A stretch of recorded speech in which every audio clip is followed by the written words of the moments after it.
Assalamualaikum warahmatullahi wabarakatuh. Saya Nahrisia Miria Maskura dari kelas PPS 6G. Di sini saya akan menjelaskan mengenai analisis laporan keuangan menggunakan Makosid Syariah Index. Yang pertama yaitu sejarah mengenai Makosid Syariah Index. Istilah Makosid belum dikenal pada awal Islam. Pada waktu itu, para pakar hukum Islam mengenal istilah maslahah. Maslahah sebagai salah satu prinsip penalaran hukum secara luas yang menyatakan bahwa kebaikan adalah halal dan bahwa halal mestilah baik. Akhirnya digunakan di masa paling awal dari perkembangan fikih. Penggunaan prinsip ini dinisbatkan misalnya kepada sahabat-sahabat Nabi. Sejarah ide tentang Makosid al-Syariah dapat diketahui pada masa Rasulullah. Adapun pengertian Makosid Syariah Index.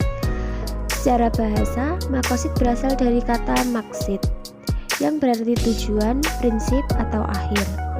Dengan demikian, dapat diartikan bahwa makosid syariah adalah tujuan-tujuan atau prinsip-prinsip disyariatkan syariat Islam atau tujuan-tujuan pembuat syariat Allah Subhanahu wa Ta'ala yang menggariskan ajaran Islam.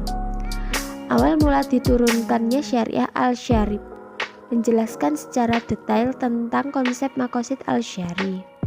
Lalu, menurut beberapa ahli ekonomi dan keuangan Islam kontemporer di Indonesia, makna dari Makosid Syariah adalah tujuan-tujuan syariah yang digunakan dari adanya hukum Islam untuk mewujudkan kebaikan dan kesejahteraan atau maslahah umat manusia di dunia dan di akhirat.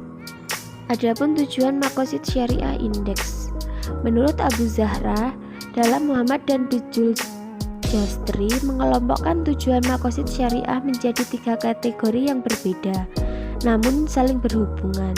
Yang pertama yaitu pendidikan individu, yang kedua menegakkan keadilan, dan yang ketiga yaitu meningkatkan kesejahteraan. Pembahasan berikutnya adalah konsep dan indikator Makosid Syariah Index.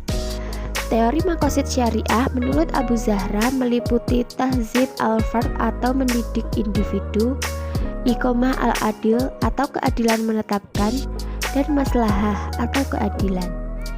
Indeks Makosid Syariah dapat dilihat menggunakan metode sekarang.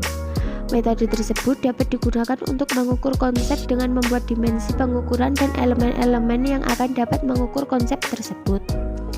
Karakteristik perlu yang akan diukur diturunkan ke dalam suatu konsep. Konsep akan diturunkan kembali ke dalam beberapa dimensi yang akan lebih mudah untuk diamati dan diukur.